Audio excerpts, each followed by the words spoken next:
Welcome to another episode of Mexican in the Kitchen. One of the things I miss the most from Mexican food would be green sauce. This green sauce is used for many dishes.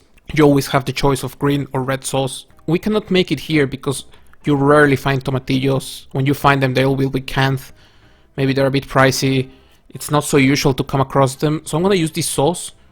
It's made in Mexico. It's made of tomatillo, but it's not quite as a homemade sauce. So I'm gonna use it as a base instead of tomatillo.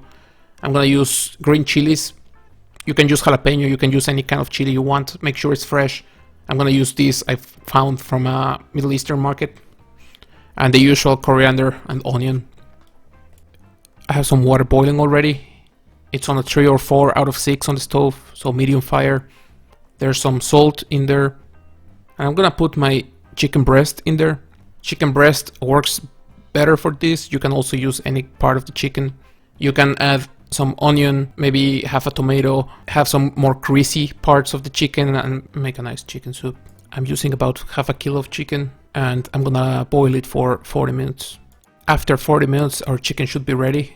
So what I'm gonna do is take it with some tweezers, you can take it with a fork or whatever. Just take it to a separate bowl and we're gonna let it cool down for a while. Our chicken has been cooling down for 5-10 minutes. And now we can grab 2 forks and start shredding the chicken. This is very easy with 2 forks. Some people do it by hand. Some people have these special claws for shredding and making chicken and pulled pork and this kind of thing. I find the 2 forks way easier and faster. So just take your time, try to get pieces as even as possible, but it's not super important.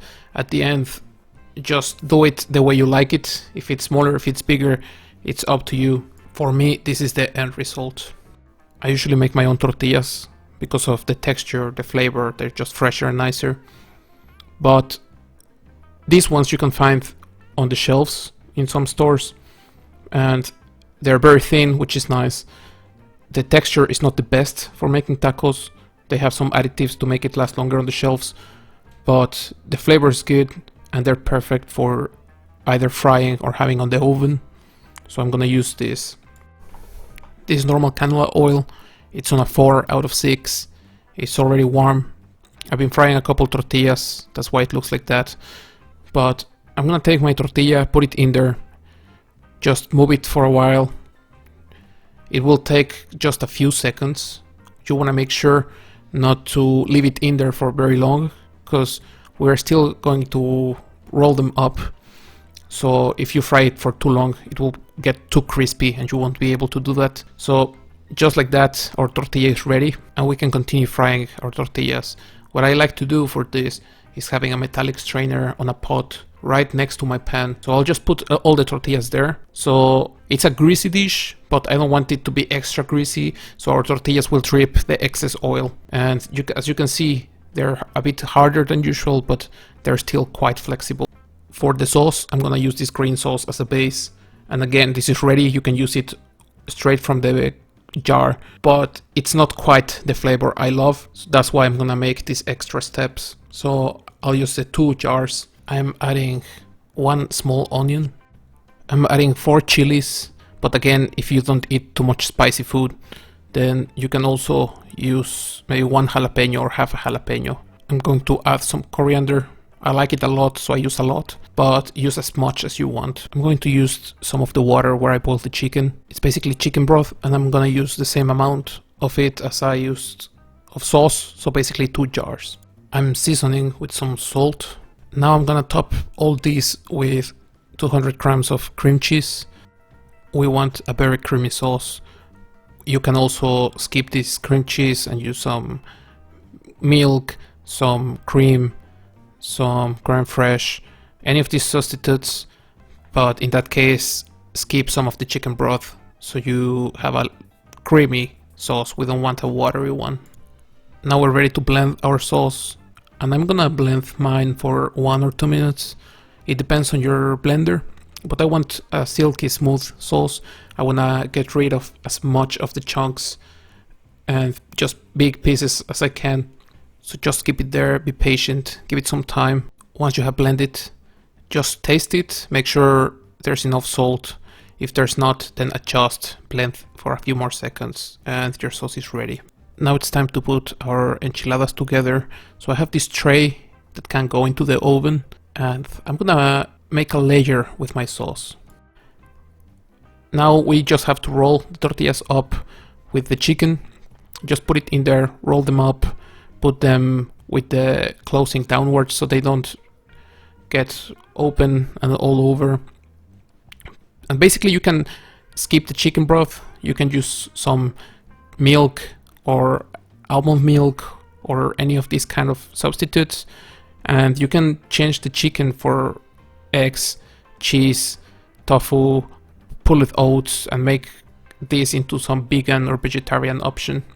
It's quite easy. Basically the sauce is what gives most of the flavor, so stuffing the tortillas just gives you some texture in there, and it goes really well. The sauce gives it a lot of flavor, so just play with it, make your own version. Of course, this is the closest to the original, and it's the one I really like. Now we have the enchiladas perfectly aligned, and let's cover everything with this sauce. This sauce is beautiful, it looks amazing, look at that color, the smell is great, the taste is beautiful. Just pour as much as you want, make sure you cover everything. Our enchiladas could be ready, but I'm topping everything with some mozzarella cheese. I want that to melt really nice. And this is basically kind of like a Mexican lasagna, you know, you have these layers. We're using tortilla instead of pasta. We have some stuffing, we have the sauce, and it's just like lasagna. You want to have a top layer of cheese that just melts and looks beautiful. So that's what we're doing here. Now to finish this, I'm gonna add some creme fraiche, because this will make the final crust creamy when it mixes with the cheese, and it will be just the perfect touch for this dish. Our enchiladas are ready to go to the oven now, and I have this oven preheated to 250 Celsius, around 480 Fahrenheit, and we're having the enchiladas there for maybe 10-15 minutes. Just be careful to keep checking on them. We don't want the crust to get too crispy and golden, so keep an eye on it, and as soon as everything melts, you can already take them out. Finally, this is how our enchiladas look, and it's a dish with many steps, but they're quite simple. They're delicious, they're something that everyone knows of, but not many people have had the real thing. That is how I make green enchiladas.